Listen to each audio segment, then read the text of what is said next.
नक्सलियों ने आतंकी संगठनों की तरह पहले एक परिवार के 4 सदस्यों को फांसी के फंदे पर लटकाकर मार डाला और फिर उनके पूरे घर को बम लगाकर उड़ा दिया गया। यह खबर इसीलिए सरकार के लिए भी बहुत ही महत्वपूर्ण है तथा कानून के लिहाज से भी बहुत महत्वपूर्ण है, क्योंकि बिहार में नक्सलियों की तरफ से कई साल बाद इतनी बड़ी वारदात को अंजाम दिया गया है। बिहार ने नक्सलवाद के उस दौर को भी देखा है जब नक्सलवाद के कारण पूरे बिहार में जातीय हिंसा का दौर चल रहा था। बिहार ने उस दौर को भी देखा है जब नक्सलवाद को रोकने के नाम पर और अपना हक लेने के नाम पर दोनों पक्षों की तरफ से जमकर खूनी होली खेली गई। इसी साल की शुरुआत में केंद्र सरकार द्वारा एक रिपोर्ट प्रकाशित किया गया जिसमें बिहार के कई जिलों को नक्सल से मुक्त बताया गया था और कहा गया था कि आगे आने वाले कुछ समय में बिहार के अन्य जिले भी नक्सल से मुक्त हो जाएंगे। लेकिन पिछले कई सालों में नक्सलियों द्वारा किया गया सबसे बड़ा हमला गया में है। गया जिले के डुमरिया में एक गांव है मोनबार, और वहां रहने वाले एक ही परिवार के 4 सदस्यों को नक्सलियों ने फांसी के फंदे पर लटकाकर मार डाला। नक्सलियों ने इन सभी को विश्वासघाती और गद्दार करार दिया है तथा हत्या करने के बाद वहां उन्होंने एक पर्चा भी चिपका दिया। हालांकि बिहार के नक्सल प्रभावित क्षेत्रों में नक्सलियों द्वारा पर्चा चिपकाने की घटना हर आए दिन सामने आती है, लेकिन ऐसी बड़ी घटना सालों बाद सामने आई है जो बिहार पुलिस के साथ साथ सुरक्षा एजेंसियों के लिए भी चिंता का विषय है। अब नमस्कार, मेरा नाम है मोहित कुमार सिंह और आप देख रहे हैं हमारा विशेष कार्यक्रम एक्सप्लेनर।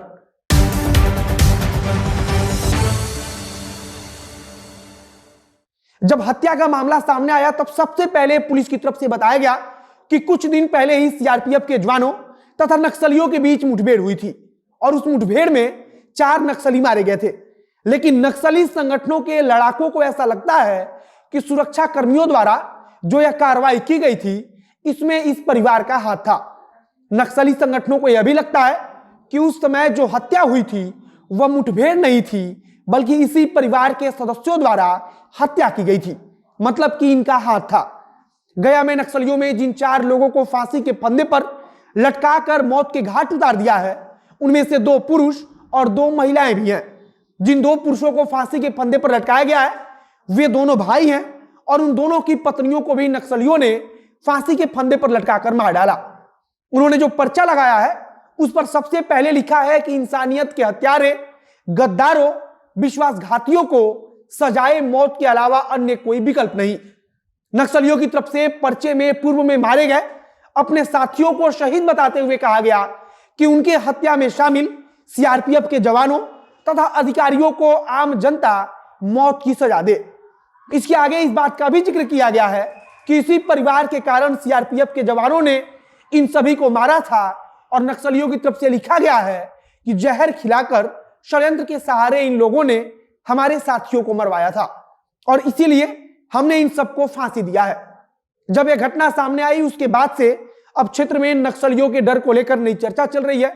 पंचायत चुनाव में नक्सलियों से निपटने के लिए पुलिस पूरी तरीके से तैयार थी, अलग तरीके से तैयारी की गई थी और लगातार पंचायत चुनाव शुरू होने के पूर्व नक्सली क्षेत्रों में पुलिस अपनी गतिविधियों को बढ़ा भी रही थी।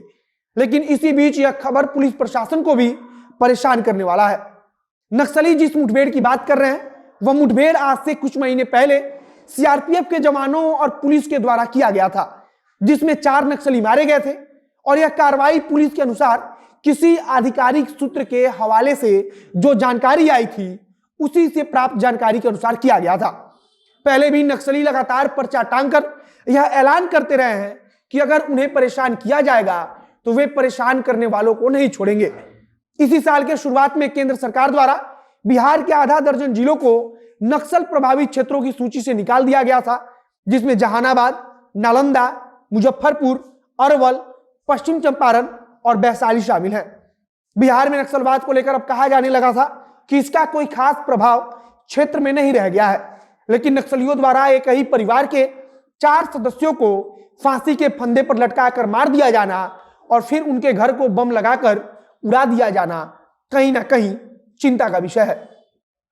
बिहार में वैसे भी नक्सलवाद के कारण बहुत कुछ खोया है और शायद बिहार के पिछड़ेपन में नक्सलवाद का भी बहुत ही महत्वपूर्ण योगदान रहा है। फिलहाल पुलिस पूरे मामले की जांच कर रही है और पुलिस इसी जांच के आधार पर कोशिश करेगी कि हत्या में शामिल सभी नक्सलियों को पकड़ा जाए।